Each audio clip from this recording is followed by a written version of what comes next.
So, I have been offered a supporting role in a television series. It's just one time appearance, at least for now, but it's paid. So, yeah, professional job. I'm very excited. And it's a historical series, and I play the mayor's wife. And so, of course, I get to provide my own costume, and I get to make my own costume. I have exactly a week to create this gown, and I was trying to find just a very, I don't know, very pretty dress to recreate. And the scene involves me coming in to the hotel, and I am I believe, the owner's sister. You'll learn more about it if you watch the series. But I basically dropped some very vital information and changed the course of the story, or at least as the protagonist sees it. So, yeah, I get some fun lines apparently, and I'm looking forward to it. But I get to stop by, and basically show off my wealth a little bit too. So I try to find a bustle gown from 1890. That's when this story takes place, and specifically, I don't even know what I was looking for specifically. I just really like this particular dress, and it happened to fit in that time of day, as far as like a visiting outfit. So this outfit was a carriage dress. So this dress would have been their visiting outfit, something that they would wear when they'd go to visit family or friends. So this particular dress, I would love to make in brown, but I don't have time to order the fabric and do that. And I have one velvet that I really like the color. It's a navy, which fits into the color palette in 1890, which, as you can see here. But I only have like 3 yards and some inches, so it's not enough to make a full bustle dress. So, and I don't have anything apart from the one pattern here. So this is the same pattern I used for the brown poplin dress, the polonaise, but this one, as you can see with this dress, I just need a top that would be similar to this pattern. So I'll probably just use this and then make this bustle skirt, kind of the same technique I did with the brown poplin too, just start pinning it on her. So yeah, so I'm heading to Joann's tonight. Hopefully I can find another navy velvet, or one that's in the color palette. So hopefully I can find something, and then some fancy trim too. I'm very excited to go through that, because I do have some trim in my collection of trims, but not like this. So yeah, and here's a close-up picture of that. So to find that detail, I'm really excited to dig around, and hopefully I can find it. So I'll keep you posted.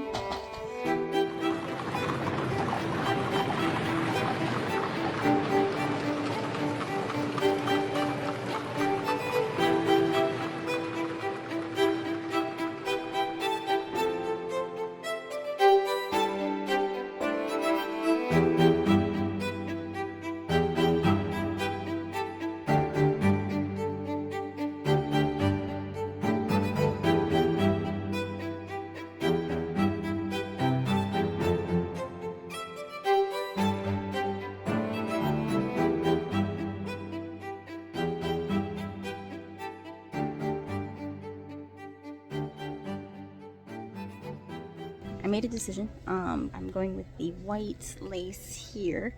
It's a great contrast to the navy, and there are a fair amount of, I mean, Victorian dresses are all about the color, and especially the contrast. So I think this will be a great option.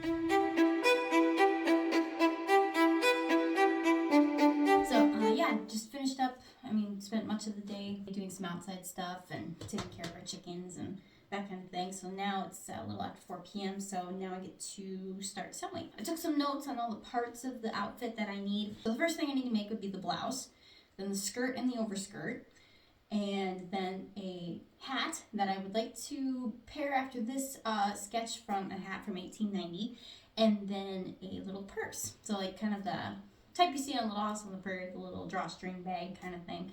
So I think I'll start with that, just a simple project just to get going. And then start on the skirts, and I think tomorrow, since I've got a really big cutting table at work, I'm going to use that to cut all the pieces for the blouse. And yeah, so I'm going to stick with the simpler projects today just because it's so late in the day. I'm a morning person, so I tend to sew better in the morning, and I like to plan my more complicated projects for the morning and go from there. So like I said, I'm going to start with the little purse, and yeah, go on to the skirt after that. And yeah, pretty simple. So for the purse, what I'm going to do is pretty simple. I mean, I haven't made one before, but I would imagine it's pretty simple. At least I'm going to make it simple. So I've bought, at least for the whole project here, I've got this lining fabric. It's just a navy lining, which will be that bustled part of the overskirt, as you can, with the weird folds. So that's what this is going to be. There were some like satin fabrics I could have bought that were navy, but it didn't quite match. It wasn't the same tone, so I ended up going with this lining fabric, which matched a lot better. So then I bought a navy velvet, and I decided to go with navy just because I couldn't find brown. And I did find one velvet that looked a lot like this color, also from the 1890 palette, but it was 20 bucks a yard. So this one was a bit cheaper, and it gave that kind of same crushed velvet look that this dress has. So I decided to go with navy, which is also from the 1890 color palette anyway. And then, yeah, I found this very pretty floral lace and some white ribbon that I'm going to add both of those to the top. And I'm going to add the white lace to the bag too, and use the white ribbon as the drawstring for the bag. Yeah, and I'm excited. I won't have to make any gloves or anything since I already have white gloves, and it matches the outfit perfectly. So, yeah, I'm going to get started. So, as far as making the bag goes, I'm going to cut a circle out of the lining, and then out of the velvet, sew them right sides together, flip it inside out, make a little drawstring casing, and then, yeah, feed the ribbon through. That's my plan. We'll see if it works.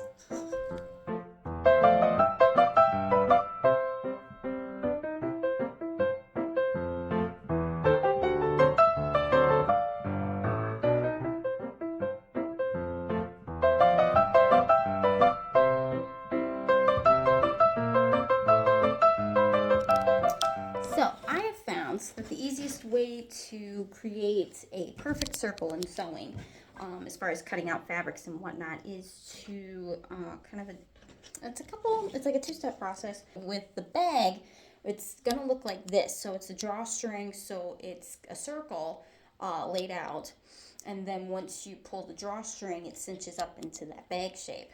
But obviously, if you're going to create this kind of bag, you need all the dimensions correct. So if I wanted, okay, so in this case, I would like the bag to be about 8 inches tall when finished and cinched up. That means you're making half the bag fold up on itself. You're making the bag fold in half.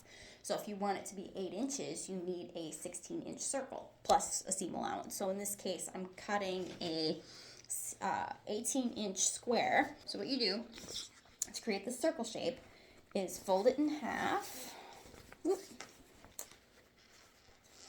like that, and then you fold it in half the other way.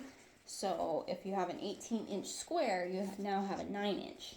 So then what you do, I'm going to lay flat. Okay, so now, and lining fabric isn't the easiest to work with. It shifts on you a lot. So do that. Okay. And then what you do is bring it to the iron and then press those creases out so you've got an easier piece to work with if you want, if you don't want to argue with it as much. So then, yeah, let's bring it to the ironing board. Okay, so before you touch it with the iron, what you want to do is make sure all 4 of these corners are lined up as well as you can get it, and then all the edges as straight as you can get them to 90 degrees. All right, and then you're going to hit it with the iron. And when in doubt, when ironing any kind of fabric, always just give it a good steam, because steam won't hurt any fabric, but ironing might burn or melt the fabric. Okay, so the next step you're going to do is take your measuring tape, like this, And then what you're going to do is, since it is a 9-inch square, what you're going to do is mark your 9-inch diameter all the way around to get your 1 quadrant of your circle marked. So this is how you do it. Okay, so you start with it marked at 9 inches. So what you do is mark exactly at 9 inches right there with a pin. And do this project iron your ironing board, because you're able to stick the pin right into the board and then it won't move. So then what you do is you're going to take your tape measure and you're going to move it. I'm going to move it straight out from the, all right, so then what you do is you mark that out. There's going to be a corner that is the double fold. So there's no raw edges there. All of the raw edges are on the other 3 corners. So what you're going to do is take your tape measure for the second part and mark it. You're going to keep that 9 on the corner at all times. So then what you do, you straighten that out to right there. So this is going to be the same measurement as to here. So then you put another pin right at that point, and always do it on the same edge of the tape measure as you go. Don't put it on, like, say, the pin on this side, since you're measuring on the top edge of the tape measure. And then you're going to move it there, right at the corner. Put it there. Put it there. And then what you want to do is just continue with that, mark up at 9 on the corner there, and then keep going around and mark as many times as you need to make sure you have a very good arc. And then from there, then you cut your circle. So here's the time lapse of what that's going to look like.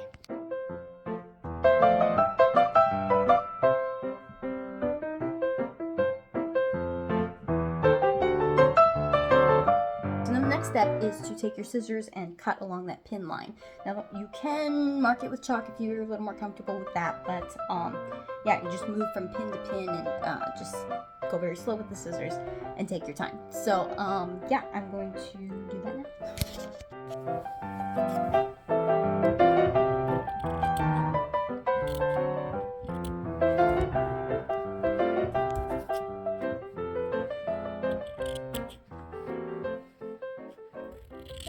And it depends on how many pins you have and how big your circle is. But when in doubt, at least with this process, I like to add too many pins rather than not enough, so you know your arc is accurate.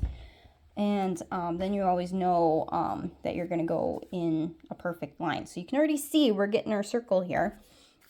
So just work your way around real slow. And then when in doubt, to cut a little on this side of the scissors. Don't cut into the circle. You can always make your circle bigger, or I'm sorry, you can always make your circle smaller. You can't always make it bigger. So I'm gonna keep following our pin line here. And just like that.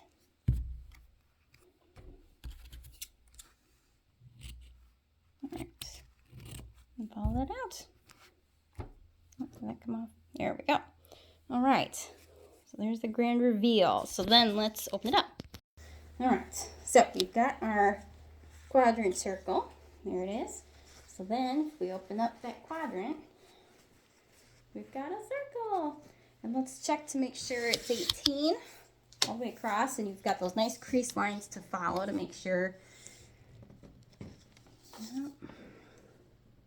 Well, it's about 17, but I don't mind. It's bigger than 16. That's as far. That's as nice as I want it. So I'm going to bring it back to the iron and get rid of those creases, and then I'll use this as a pattern to cut it out of the velvet. So pretty simple.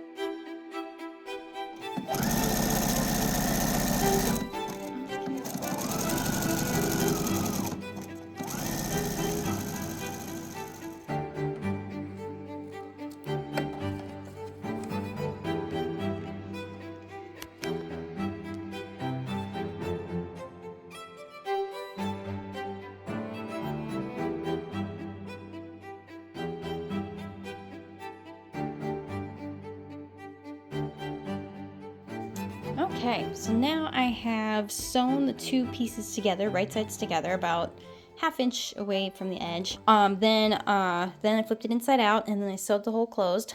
And now, so I've got the right side with the velvet, and then the wrong side with the two buttonholes. Now the buttonholes are going to act as the drawstring hole, basically. So the next step is to do a stitch line. So we've got the buttonhole here. We're going to stitch on the inside of the buttonhole that same width all the way around, because then that'll act as the casing for the drawstring. So okay, so time lapse. So now, as you can see, I've got the stitch line here all the way around. Again, not a perfect circle, but you know, once with gathering like this, where it's not too technical and not exacting, the sewing doesn't have to be exact either, because it gets hidden in all the gathering once it's all pulled up. So now the next step is I'm going to cut and add the lace to the outside, just to give it a really nice finish.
Step, I've got the lace sewn on. Now it looks weird, it looks like a hat, but it's not going to be. So the next part is to do the drawstring. So I've got the white ribbon here. I think it's 3/8 of an inch. So then what I'm going to do is just measure the circumference. I'm going to double it. Okay. All right. So then what I'm going to do to feed it through, there's a couple different ways you can feed something through a casing, like for a waistband or something like this. You can either use a safety pin. You can just hook it into the safety pin like this. Or you can use something what's called a bodkin. Now that's this thing. So it's very, very cool. This is one of my favorite tools in the sewing room. So it's got these little claws like that. Come on, focus. So it's got these little claws on it, and then this little cinch on the bottom. So when you have, like, say, elastic, or in this case, ribbon, you just grab, I fold the ribbon over like that, and then I grab it with the claws, and then move this little cincher up so then it locks in place. And then, you know, it's got a really, really good hold on it. So then you can feed it through, and it actually works quite smooth. So we'll find one of the buttonholes here, stick the bodkin in with the ribbon attached, and just feed it through. And I'm going to feed it all the way through, not just to the other half buttonhole, but all the way around. I'm going to keep going, keep going. All right. Okay, so then once it's through, take the bodkin off. You don't need it anymore. And then I just want to test here. See if that worked. Hey. Oh, is that cute? It's so cute. Just like that. Oh, that is so adorable. Oh, I love the lace. That is so cute. So, okay, to finish it off then, I guess I didn't need quite that much, so I'm going to cut off some. And then what I'm going to do is take these two ends. I think I'll tie it, because if I were to sew it, especially with ribbon like this, satin ribbon, I think it would just, eventually all the wear and tear on the drawstring would not do the ribbon any good, because thread onto ribbon just weakens it. But if you tie it, that gives it a lot more strength, and it's going to last a lot longer. So then what we're going to do, I'm going to feed it kind of back through. Now we've got one circle of ribbon inside the casing, and it's just a little bit bigger. Actually, well, it's about, yeah, this is what it looks like completely flat on the inside. Got the little tail coming out, but we want to hide that. So what I'm gonna do, pull it out, and out of one, get a loop, because what we're wanting to do is get 2 loops for the hands to be able to go through and have the bag hang off of. Okay, just pull that side through so we don't see the knot. Never again. Just keep feeding it through. Just work it around until you're happy with it, and then pull. Oh man, I've been wanting to make one of these since I was probably, oh gosh, I've had one. I found, my mom found one. I think it was at a thrift store, or somebody found me one, and it's pink. I absolutely love it, but of course, being a seamstress, I want to make one, and I finally did something off of my checklist. One of these little House on the Prairie style bags. So there we go. It's not quite as big as I wanted. I mean, it's perfect for, you know, just a little bit of something. In this case, on the film set, I'm probably going to need like lip chap or just something that I need, you know, I can put somewhere on me. And yeah, fancy little bag. Isn't that cute? Oh, I love it. I love it. Okay, so one thing off the checklist done. So onto the skirt next. So for the skirt, I'm not going to use a pattern for the skirt. If you know me by now, I don't like using patterns really, or I love altering them to make them work for me. But especially for skirts, you don't need a pattern.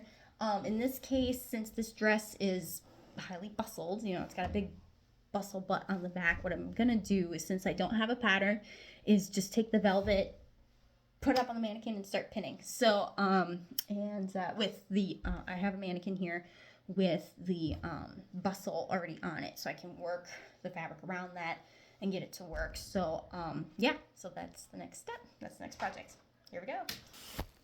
Okay, so one technique a friend of mine came up with that she heard about, Karina, as you saw from the 1900 gown project. If you're working with a mannequin and you obviously don't have the same proportions, because this waist is not the same as this waist, you can get mannequins that are different sizes, but you're spending at least $100 to get, the mannequin you want to work with.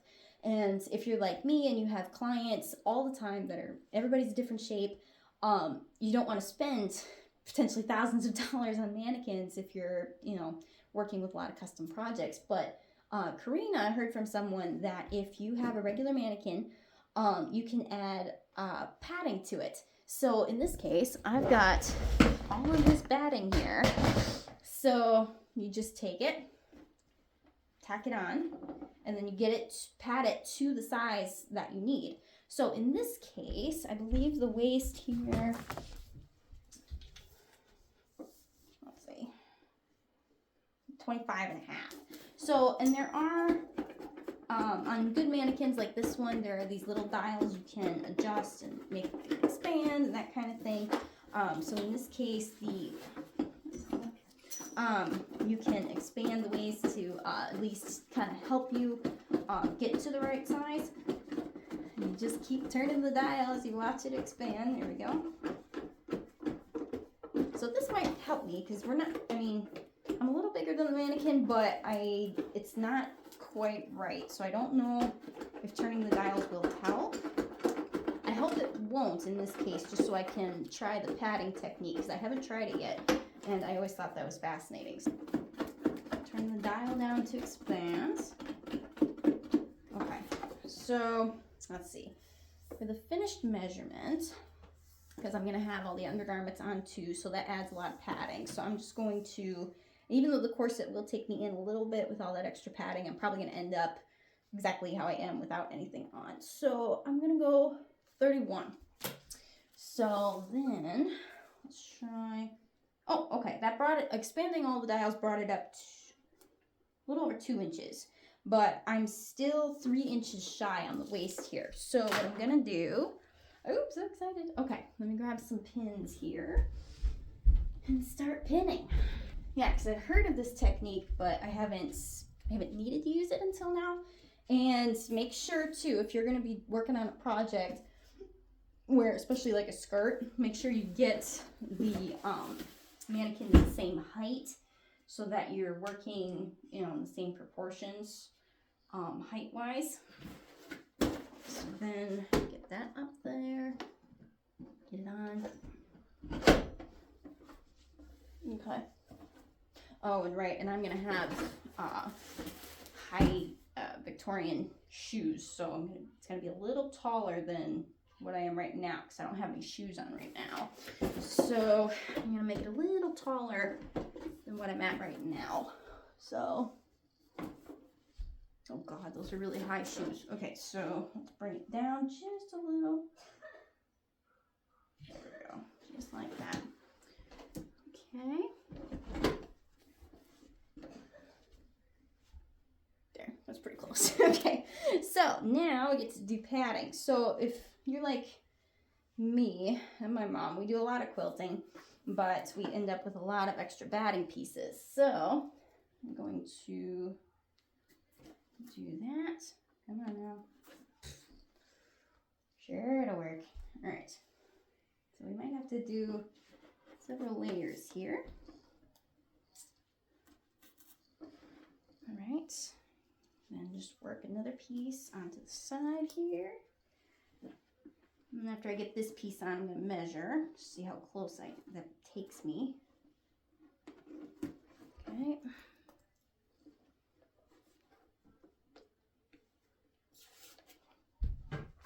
All right. Okay, what does that bring me to? Hey, just there added an inch to the waistband. Perfect. Okay, and so as you noticed, I pinned the top corners, but I'm also going to pin the bottom just to add and make sure all 4 corners are pulled kind of taut. I mean, as tight as it will allow, just so it doesn't move on you and you can have a little more control over it. So work it around there. Without tipping the mannequin over. Okay. Get in there. Okay. All right. So then layer 2. Oh, even more perfect. Okay. So I've got this extra long strip of batting. I'm going to take advantage of 2 of the pins I already put in and just use that as kind of my anchor. And then I'm going to spin. There we go. Just like that. So there we go. There we go. There we go. All right.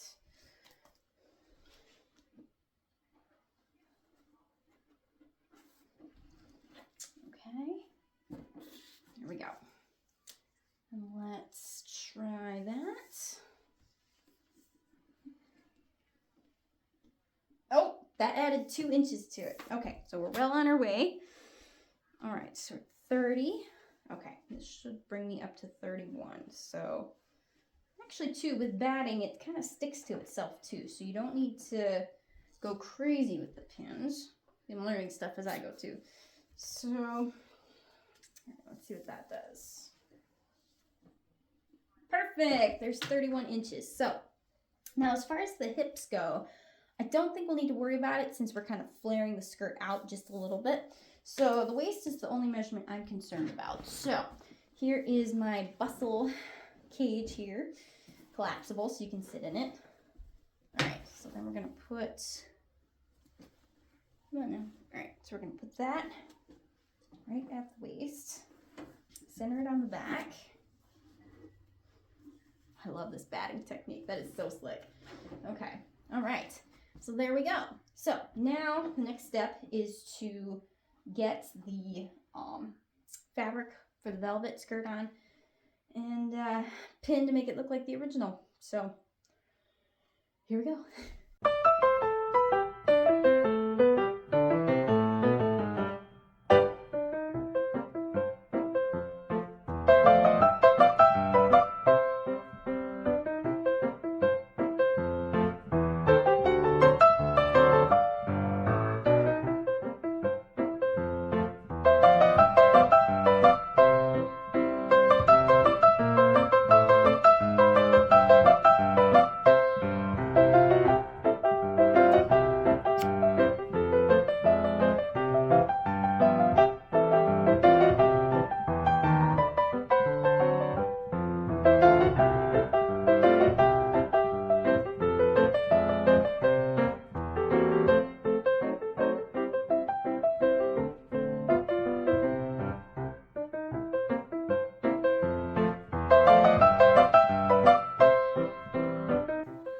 Someone is absolutely in love with the velvet.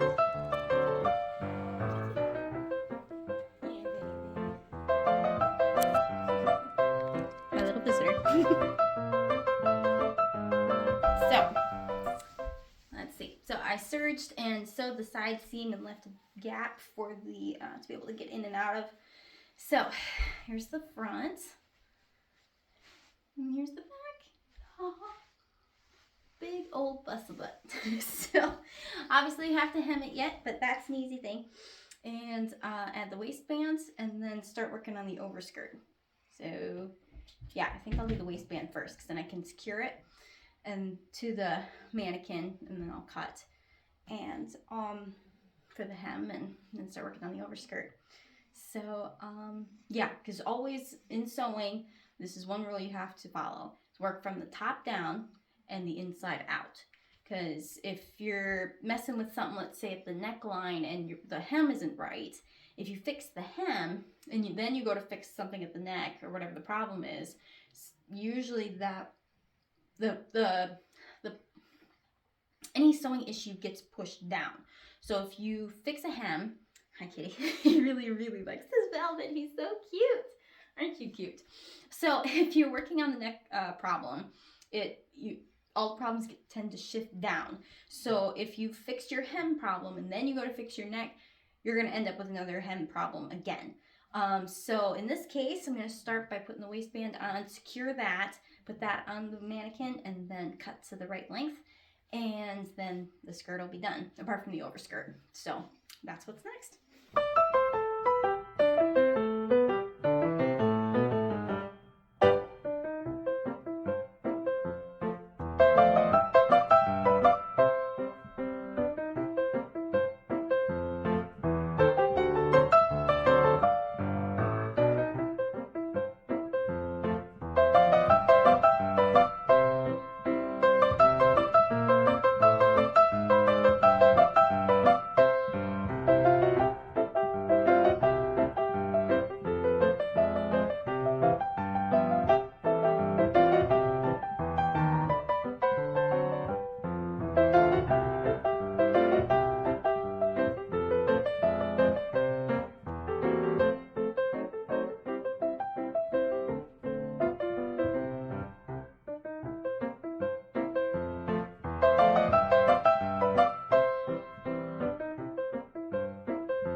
Hey, kitty. Someone's really obsessed with the velvet, aren't you? Yes, you are. Yeah. Yeah, he keeps hopping up where my machine is. Kitty, I gotta finish. Okay, so I've serged the bottom hem, I've hemmed it, and then flipped it up and hemmed it. This cat is so obsessed with velvet. I'm gonna call you George. It's so cozy. I'm ensconced in velvet. You know, if it was socially acceptable. I know you would drape yourself in velvet. Okay. Center there.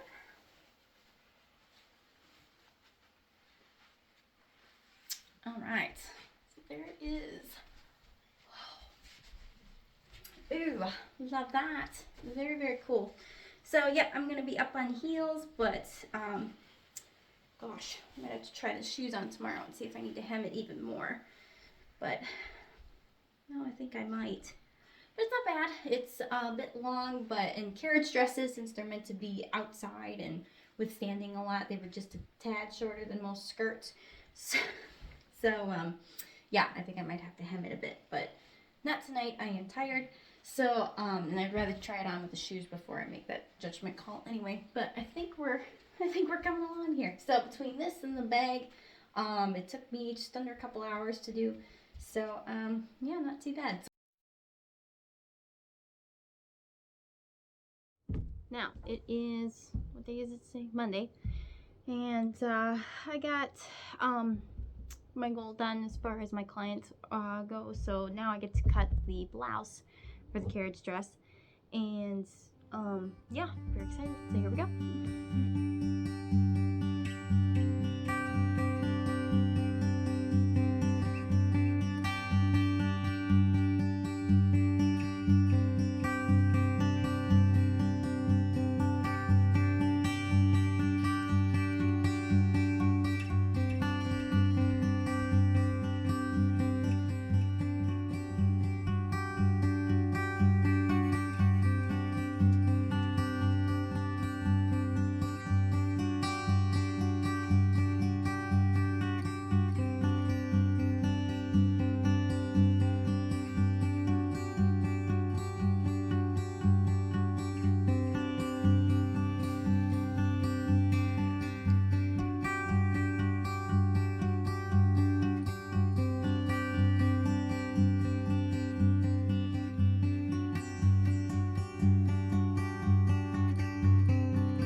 Monday evening, I finished piecing at least most of the top together, except for the shoulder seams, just because I have to, according to the original dress, the pattern stops right at the shoulder as seen here. So I can't do anything with that until I put the trim on. So I'm gonna pin this. Okay.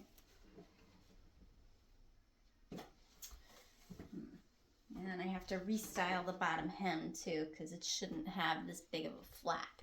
So let's get this sucker on. Okay, so it's kind of tricky because the dress here, you can see the hem because it's kind of a zigzag there. But what I think I'm wanting to do is, since in the original it comes to a point in the front, I need to do a little bit of shaping here. And I think what I'll do is, because I just love this kind of bustle part of the blouse, I think I'm going to keep that. I really like that look, but it's just the front that I think needs a little work. So let's see. I'm going to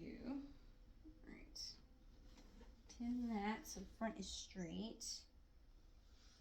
And then, yeah, start cutting. Here we go.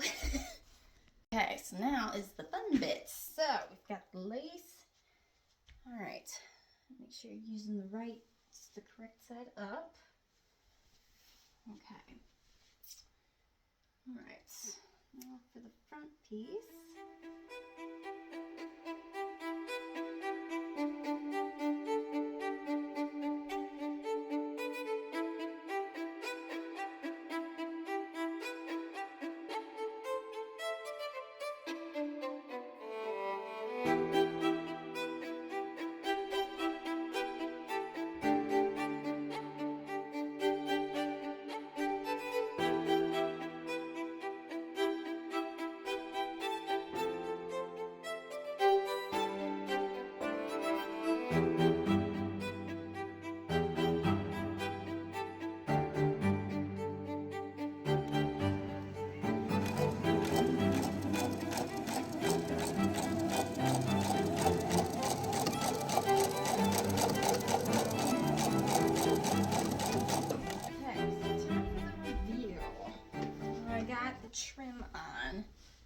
And then I got kind of stuck as far as placement, because I had it down the front, center front, and then V's coming in.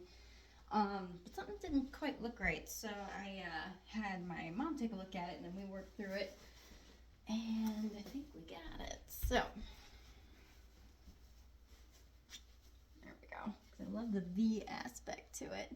So yeah, I've got a run of lace, and then ribbon, and then lace, and yeah, I stitched that all down, and I am just so done with the day. So I'm stopping here. I'll continue in the morning, and yeah, keep hitting it. So, and yeah, so the shoulders closed and the back is bare, just like the original. So tomorrow will be all about putting the collar on, the sleeves, hemming and embellishing the sleeves. Yeah, so time to go chill out before bed. So talk to you tomorrow.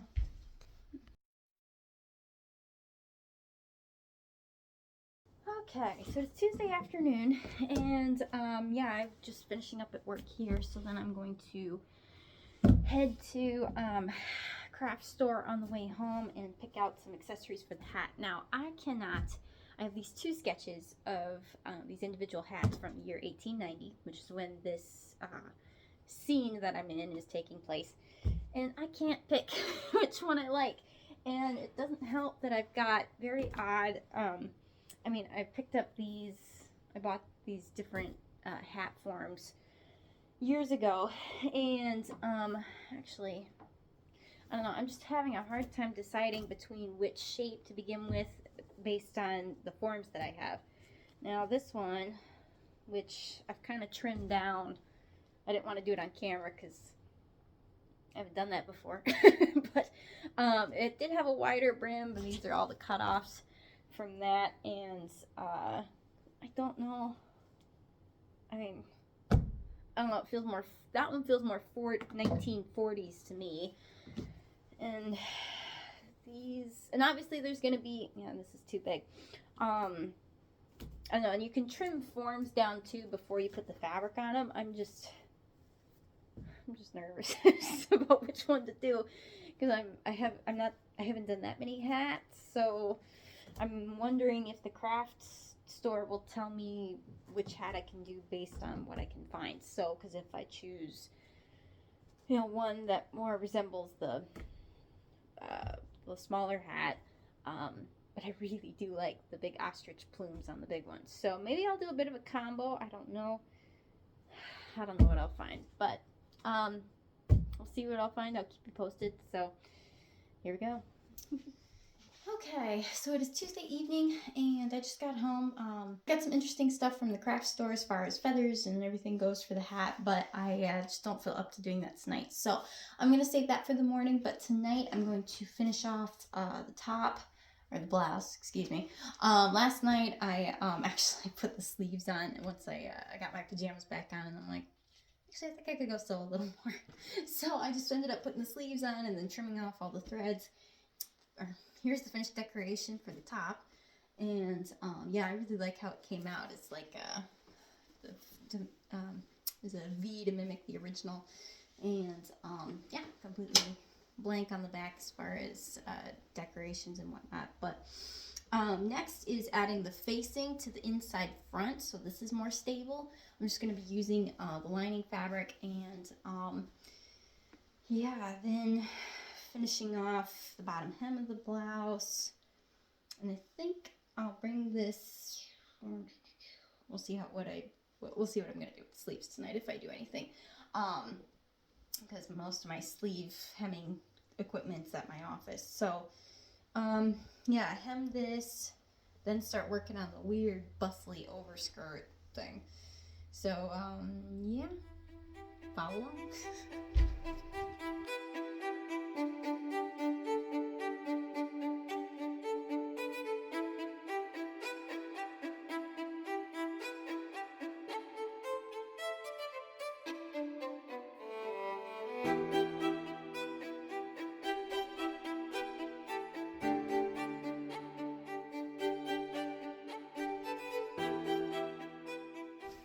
Okay, so I decided to work on the overskirt. This this is not, okay. All right, so this one, okay. So I guess when, at least in my mind, when I'm starting on a project I don't know, start from a spot that is easy to replicate.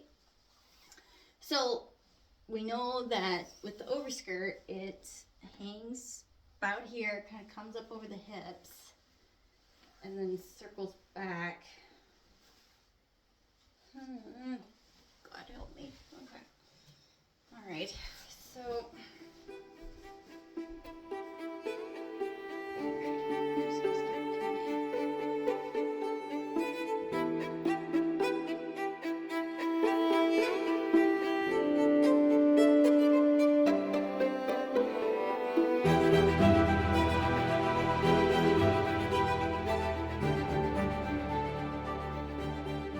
Good morning. So it is Wednesday morning, and I made a fair amount of progress on the skirt last night. I finished the overskirt. The only reason I didn't film me putting it on is because the picture was on my phone, which I'm using for the filming. So I had to be looking at the picture constantly, because it was that was a real pain. I ended up kind of twerking the idea as far as the overskirts folds and everything goes, and that was not fun. But it's done. It's ironed. The overskirt is sewn onto the top. It looks pretty close to the original as far as the general concept of the overskirt goes. But it's hard because the velvet was so pretty. I didn't want to cover it up, but I wanted to stay accurate. And I've always been of a mindset where I want to be as accurate as possible, so I felt like I had to put the overskirt on. But it does look good, and it's almost, the whole outfit is almost done. All I have to do is, what do I have to do? Try the skirt on with the shoes, make sure the length is okay. I've hemmed the sleeves, I've put the collar on. All I need to do with the blouse now is to add the snaps down the front. Now, normally it'd be hook and eyes, and I put a row of hook and eyes on, but I didn't put them on correctly, and I just decided to do snaps instead. So in that respect, it's not accurate, but it's just the fastener, and no one's gonna see it. Because if you look closely on the dress, the original dress, there's no buttons or buttonholes. So it had to have been hook and eyes, so it wouldn't be seen. So I felt like I could get away with doing snaps instead. So it's not quite historically accurate, but I'm the only one going to be seeing it. So, but now I get to work on the hat. I've been to Hobby Lobby twice, and I found so many different things to work with. So I've got my employee. This is Lindsay.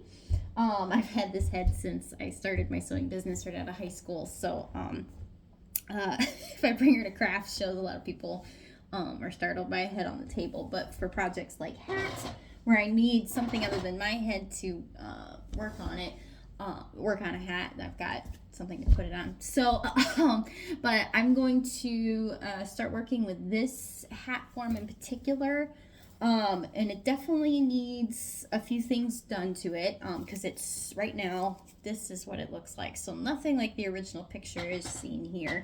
And, but I think that's fixable. So what I'm going to do is, add some stabilizer to the brim so it's not so flappy, and then bring up the top, if I can do that. So then tilt it a little more, kind of deal.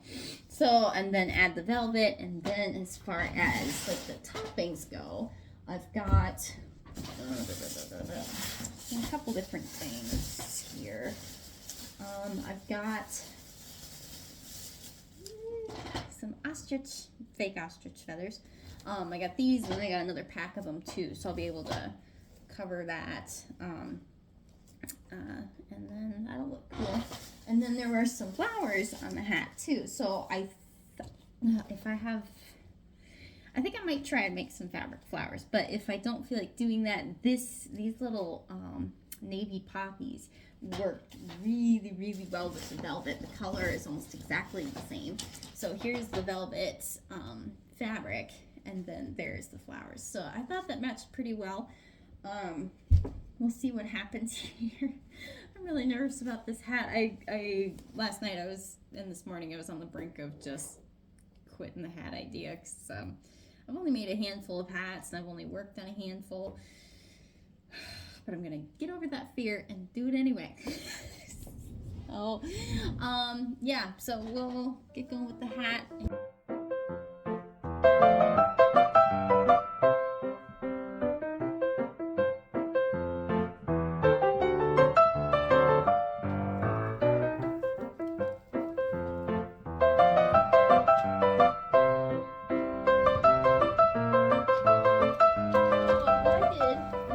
First was I was noticing that it was coming down too far on my head. So what I did was I flipped it inside out, and then I sewed a little dart in it. And that seems to have worked. I brought it up on my head, and it'll be covered with fabric, so it's not like, it'll be this, big crease will be noticeable. But what I'm gonna do now is, since that part seems to be working quite well, is now I need to stabilize the brim, because as you can see, it's just way too garden hat kind of feel to it, and I need it more stable so it doesn't flap over my face while I'm on screen. So I've got this very, very thick stabilizer. So as you can see, I mean, you can use it for building stuff. It's actually quite cool. I've used it to make on our Etsy shop, we have a pop-up table runner. The design is Parting of the Red Sea table runner, and it was so much fun to make. It was so much fun to figure out, but I could not have done it without stabilizer like this. And this allows stuff to be very sturdy without having to use cardboard. And so I'm going to use this to stabilize the brim of this hat. So what I'm going to do, oh God, I hope this works. So what I think I'm going to do is just put the hat down like that, and then I'll pin it. And this particular hat form is very easy to work with, so that's a bonus. What I'm gonna do, oh come on, sure, easy to work with, yeah. Okay, come on, work with me. All right. What I'm trying to do, actually I can do that later. So I'm gonna pin all the way around the edge here. Get it as flush as I can, as flat as I can. And work from one pin out and around. If I'm working with like a paper pattern, I will pin like the center and then work my way out from there. But with this seems to be a little different because I want to smooth it out as I go. And that's what you do with paper patterns too. But I mean, it's funny, every project has its own little quirks. And yeah, and hats are a whole nother ball game. All right. Now you can cut this out with a regular sewing scissors, but I've got a rotary blade. Also used, primarily for quilting, but I feel like I can use it on the interfacing here. Okay, that cut's actually really nice. And I just changed the blade on it, so it's like cutting through butter. Really, really slick. Okay.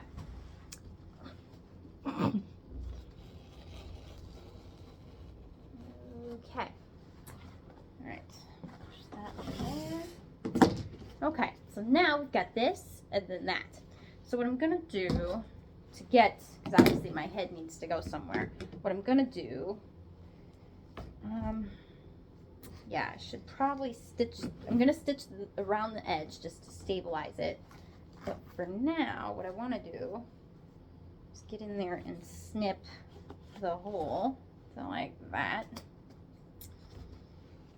And then, gosh, okay, come on now, get in there.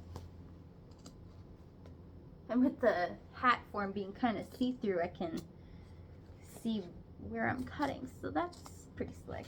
So I'm cutting from the center out to about an inch away from the like where the sweatband would be.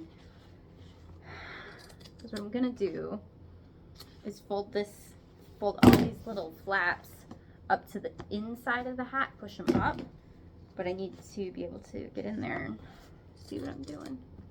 Okay. All right. Yeah, because then I can stabilize the inside of the brim just a bit more. I'm going to take that back about an inch away, get it up right to the edge of the head, where the head would go.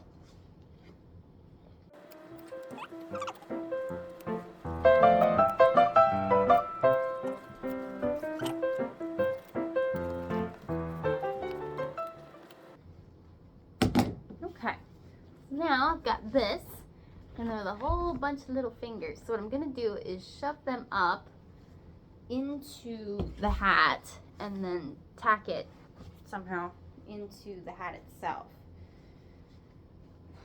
Somehow. So, yeah, and however far you snip in toward the hat, however big you make that, is how big the space is for your head. So you have to make sure it fits, because if the stabilizer won't let your head in, the fabric won't, since the fabric is going over the top of it. So I'm going to keep snipping around here. Let's see. Oh, that's how you can do it. Okay, so all right, I just figured out something. So if you shove the top of the hat into the opening you've made in the stabilizer,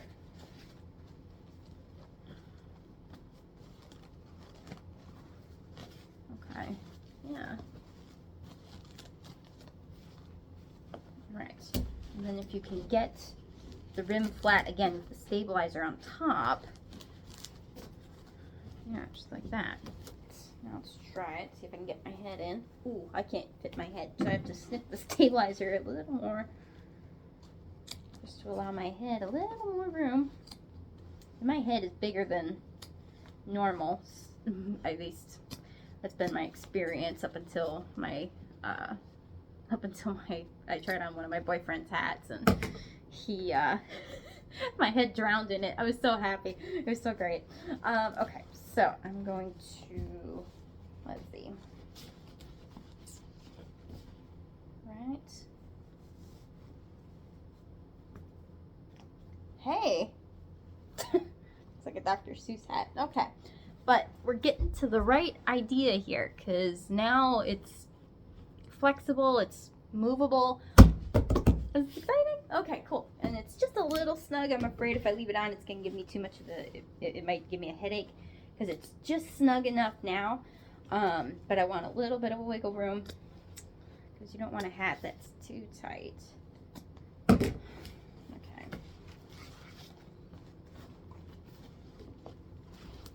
And yeah, as far as my hat making experience before this, I have made a few hats for Kentucky Derby, and those are a lot of fun. They're pictured here. I just decided one year to start selling them for the Kentucky Derby, and so much fun picking out the materials. And usually it revolved around picking like the main centerpiece, or because like on this one with the Jaguar, then that determined the whole rest of the look of the hat. And yeah, hat making's a lot of fun, because I mean, I like projects that have a lot of hand sewing in it. Not necessarily that all hats do, but I like having projects that I can take home with me and just work on the couch, you know, kind of deal. Okay, so let's try that. Okay, we're getting there. All right. And with this kind of stabilizer too, I believe it's steam moldable.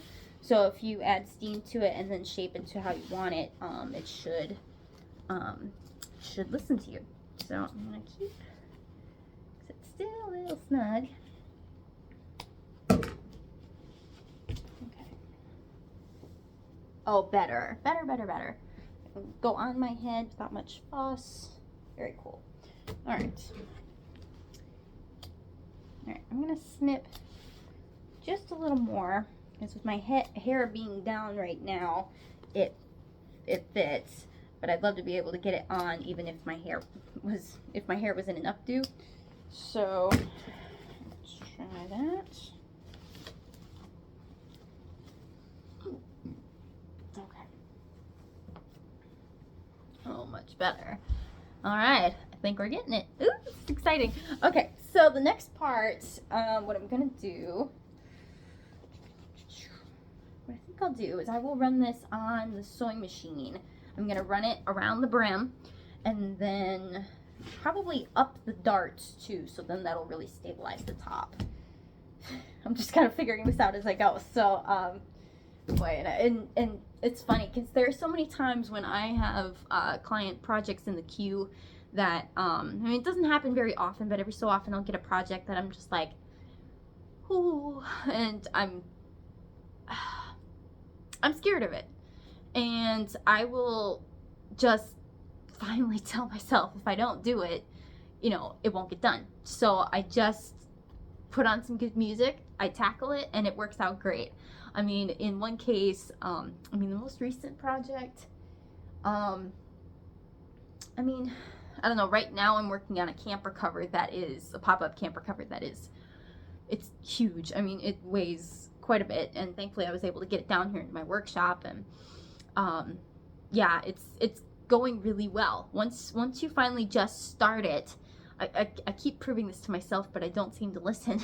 If I just start doing it, it takes the mystery out of it, and then it takes much of the fear out of the project too. And that's where I'm feeling finally with this hat. For days now I've been nervous about starting the hat, and but now that I'm actually seeing that I can manipulate the materials to how I need it to be, it's not as scary. So I encourage you, if you have a sewing project, if you're an avid sewer, and I mean, I've been sewing since 2006, and projects still scare me, but that's normal. At least I'm saying it's normal, and I hope it's normal for you too. But if it is, you know, if you do have a project that is scaring you, is making you nervous, just try it. Just try one part of it and go from there. So because at least right now I'm very excited about this hat.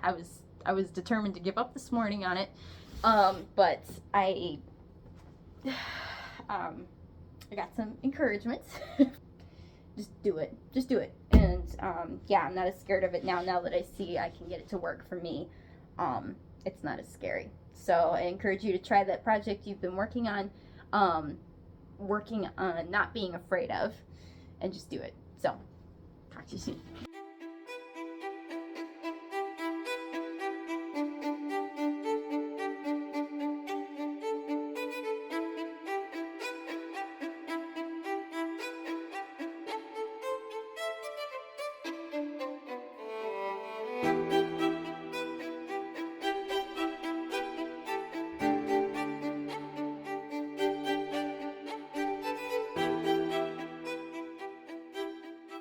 Okay, so what I ended up doing was I trimmed the brim a bit just because the original didn't seem to be as flaring as this form was. So I think I got it as far as I could, and I was kind of iffy on how it looked until I put the feathers kind of to give the idea, and I'm like, oh, that's pretty close. So now I'm ready to move on. Actually, I'm going to stitch around the brim one more time since I cut the original stitching off, but just to give it a little more stability. And then we'll get on to putting all the fabric and putting all the decorations on. Now, when making most hats, what you typically do is shape the rounded part first, but just to make sure there aren't any gathers like around the headband part. But I'm not too worried about gathers in this case, just because it's going to be covered up with feathers and decoration and stuff like that. And I wouldn't mind a little extra frill in there either.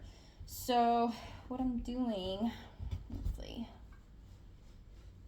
I'm just trying to shape this as best as I can to the form itself, but it doesn't have to be perfect.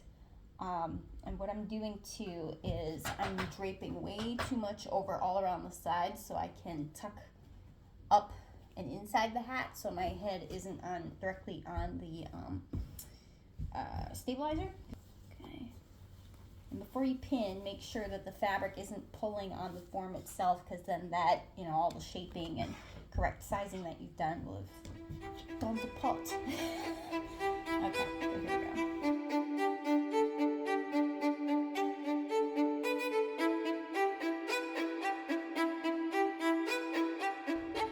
Ooh.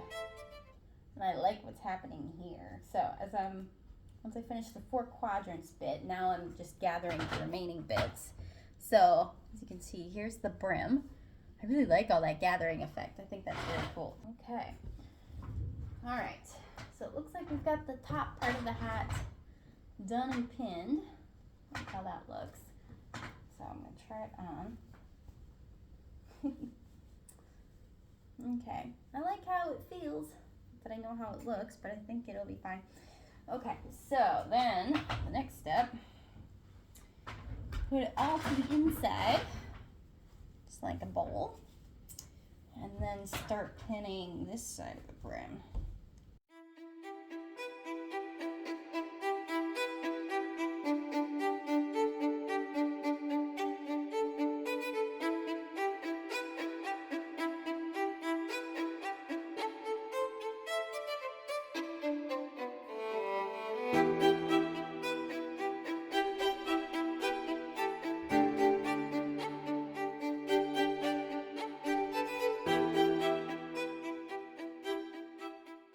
So I think I've got it, and I had some doubts about the initial shape, at least compared to the picture, but once I put the feathers on, that really seemed to make the difference. So what I'm gonna do now, okay, so here is what it looks like all the way around, and then on the inside. So the inside, like I said, doesn't need to be perfect, so no one's gonna see it, but what I'm gonna do now is somehow stitch it on.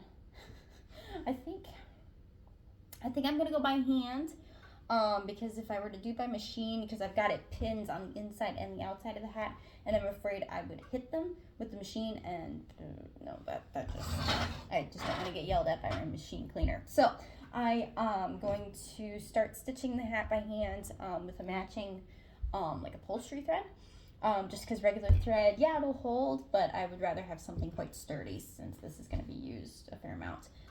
After I stitch the hat by hand, then I'm going to put the feathers on, secure them somehow, and then from there start making a rose. We'll see how it works.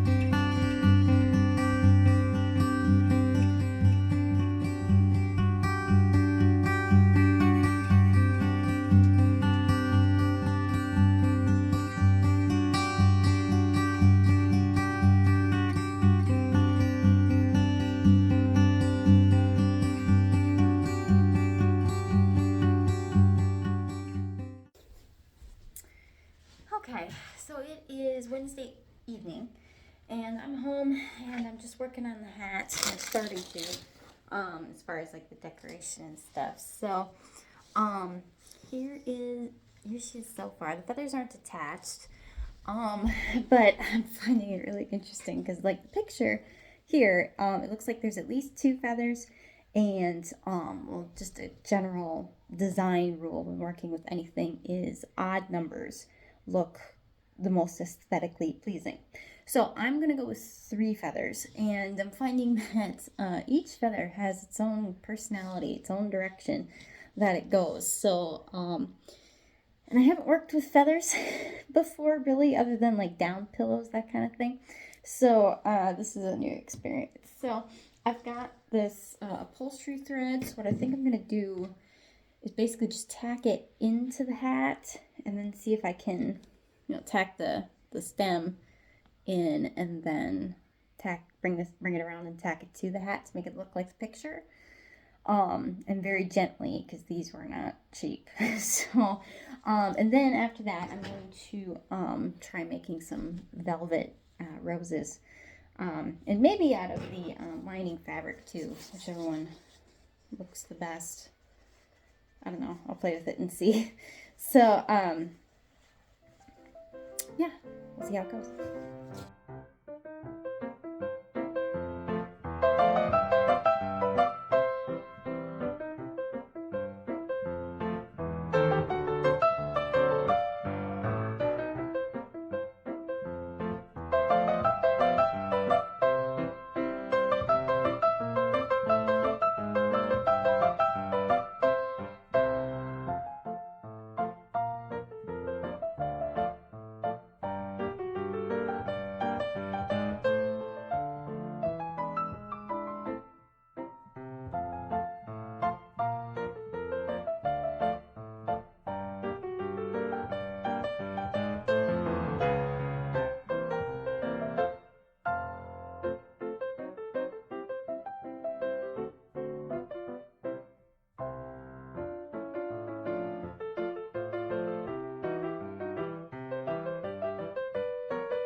Okay, so I've got two of the feathers on, and now I'm realizing I need that one that goes from like the back left to the front right. So that's what this one's gonna be.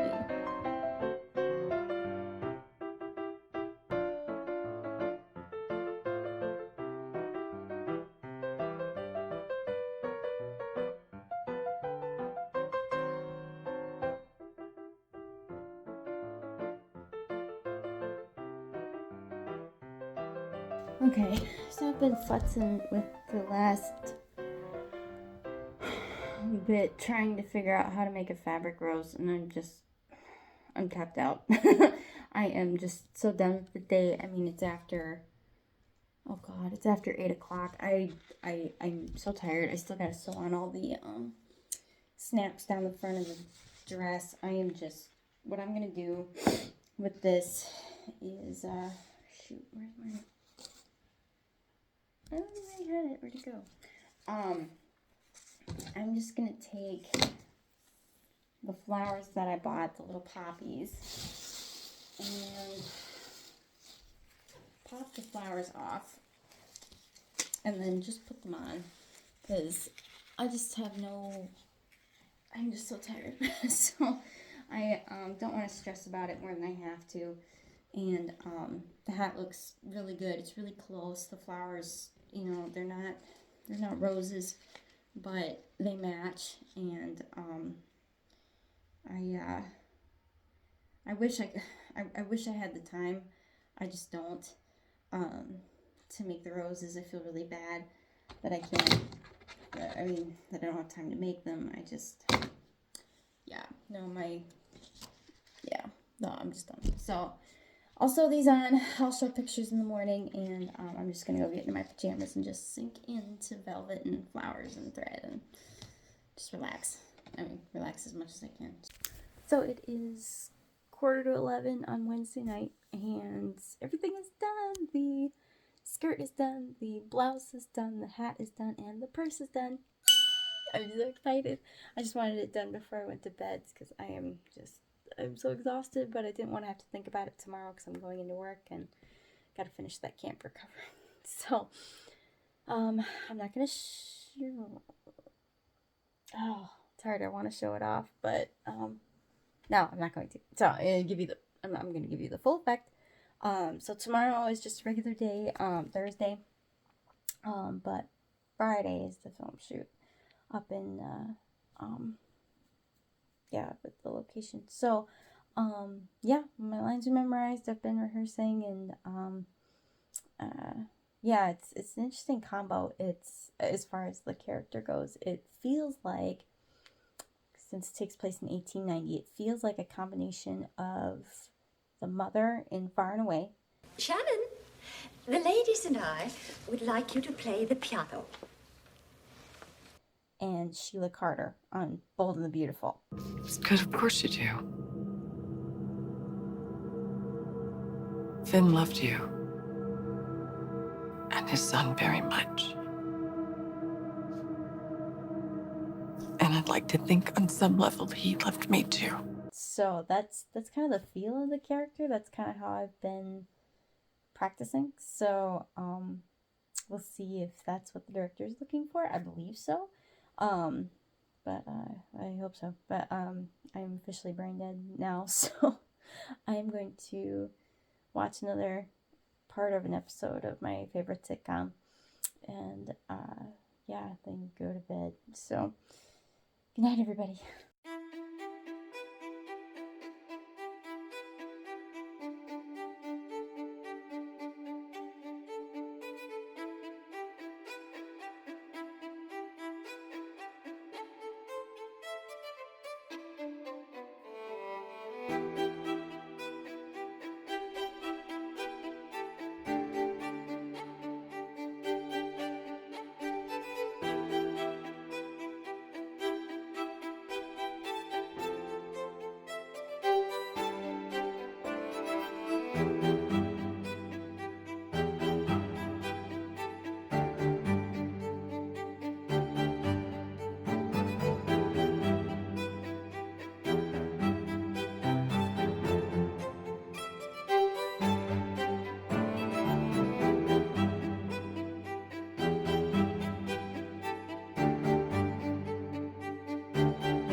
Scene 1 of 2 done. And Freddie had some caffeine, so he's a little high. Okay, so I just wrapped on filming. I am tired. I'm so tired. Working on all those facial expressions. I mean, it was quite intense, and we did the scenes, especially the last scene, from several different angles. So make sure to subscribe so you can see the video for this next dress. So, see you next time.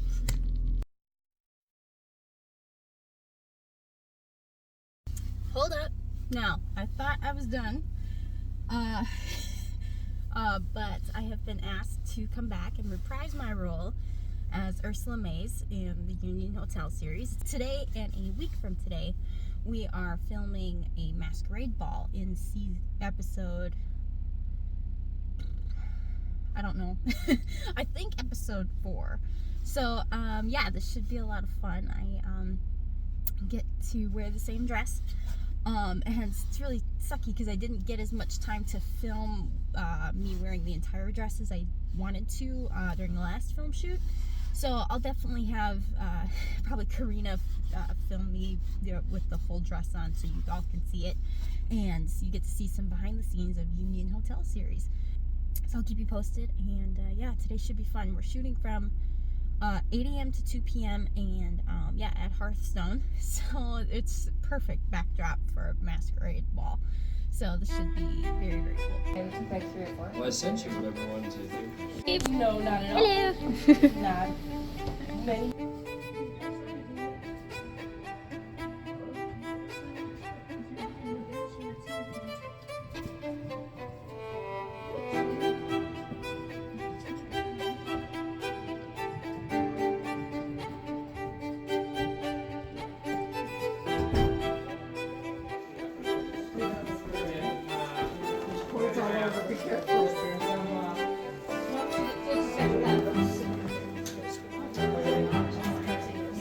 And who suffers my wife in the show. comes in, and she's looking for Leon, and I'm just kind of. I may be able to get some natural light on him, and you can record him with the Osmo. Okay, how does that sound? You know, but that way. Let me see if I can kind of.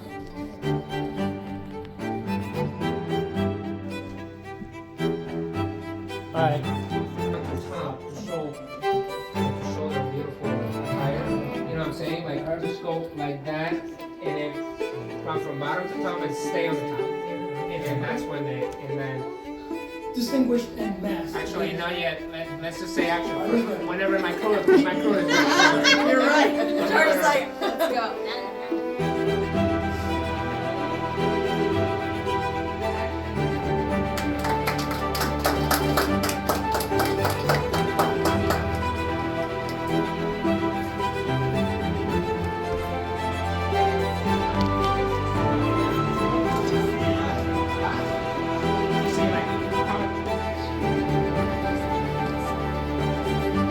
I'm not going, I'm here with Ursula, and I'm like,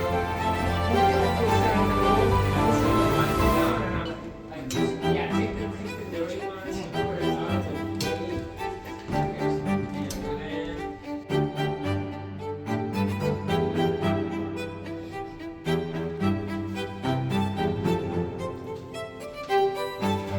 I have work to get back to.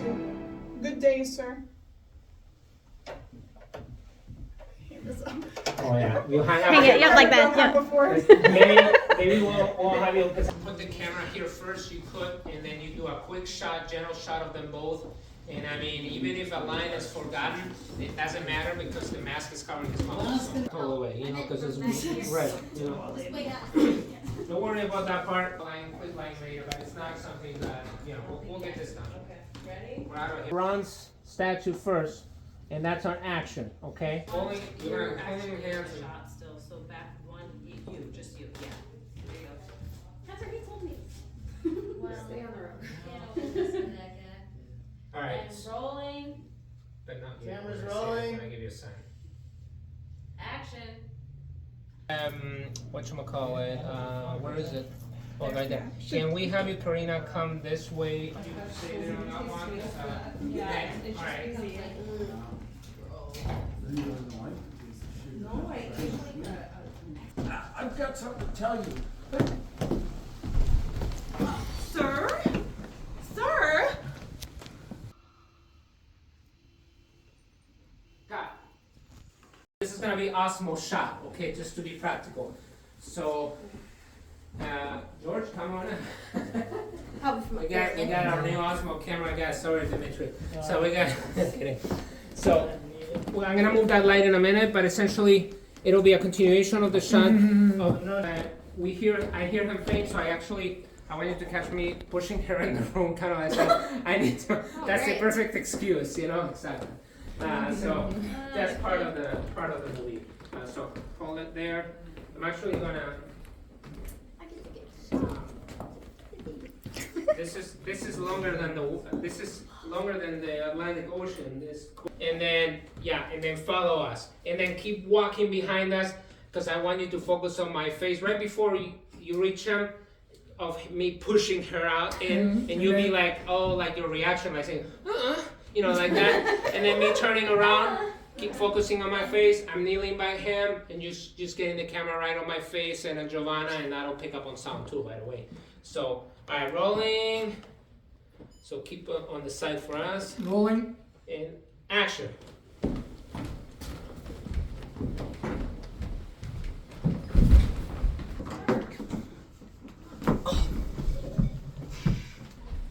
Dear, well, there you are. Well, what happened? I don't know. He just fainted. I swear to you. Here you are. We need to call a doctor immediately. Doctor's on his way, Leon. Okay, I'm gonna go over there too and escape this nightmare.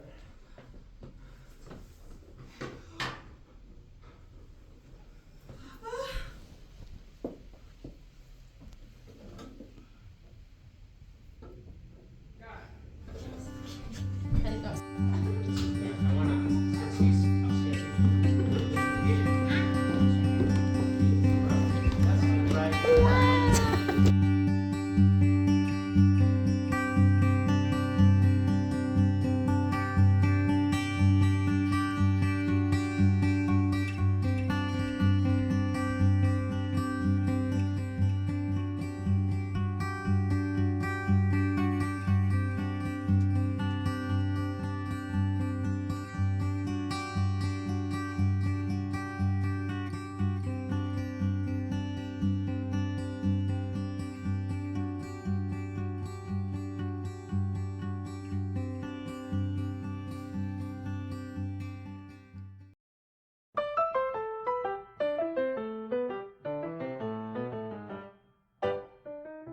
Okay, so I've been. So typically visiting happen. Okay. So that means I would need to double it since the bag would be drawn up. That means you're cutting half, or since you're women back then, not that they had business, but it's like they're that was a horrible way to say that. Okay, so the next finally get this get to start. Ooh. Okay.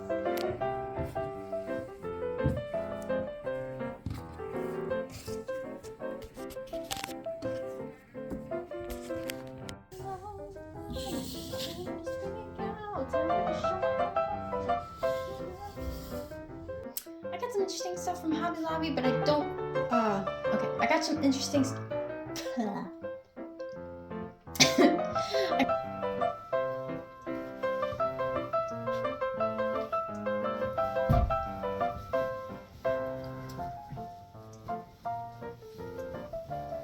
Stay tuned and subscribe for more.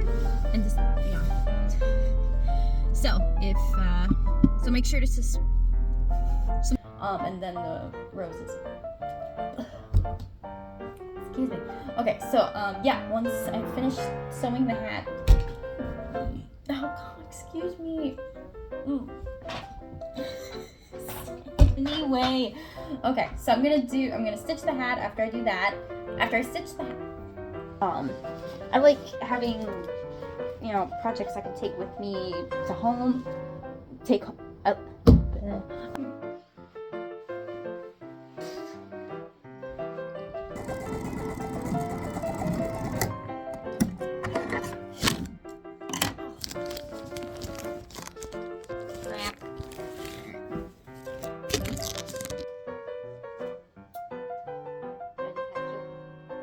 Oh, wrong way.